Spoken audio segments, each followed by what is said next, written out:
আল্লাহর এক বান্দি এমন কোন গুনাহ নাই করে না। একটা নারী আল্লাহর বান্দি রাস্তা দিয়ে হাঁটতেছে, হঠাৎ নজর করে দেখে রাস্তার পাশে একটা কুকুর জিহ্বা বের করে কাঁদতেছে পানির পিপাসা। আল্লাহর বান্দি জাহান্নামী গুনাহগার দৌড়াইয়া চলে গেল পানির নিকটে, পানি আইনা কুকুরের পান করাবে, কিন্তু পানি নেওয়ার মতো কোনো পাত্র নাই। ওই মহিলা জাহান্নামী নারীটার পায়ে ছিল চামড়ার মুজা, চামড়ার মুজাটা খুলিয়া যখন পানি কূপের থেকে উঠাবে দেখে পানি আরো নিচে, মুজা দিয়েও উঠানো যায় না, হাতের নাগালে পাওয়া যায় না।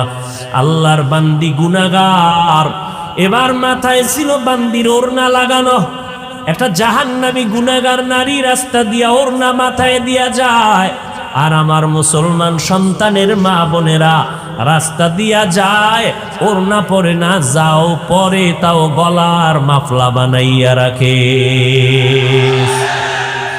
ওই জাহান্নামী নারীটা মাথার ওড়নাটা খুলিয়া একটা মাথা মুজায় বাঁধলো, মুজার সাথে বাঁধিয়া কূপের থেকে পানি উঠাইয়া এবার দৌড়াইয়া ওই গুনাহগার নারীটা ওই কুকুরটাকে পানি পান করাইয়া দিল।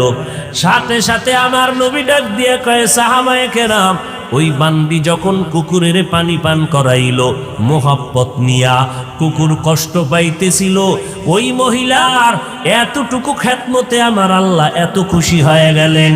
আল্লাহ পাক গাইবি আওয়াজ দিয়া কয়, রে বান্দি, জীবনে যত গুনাহ করছো আমি আল্লাহ তোর সব গুনাহগুলো মাফ করে দিলাম।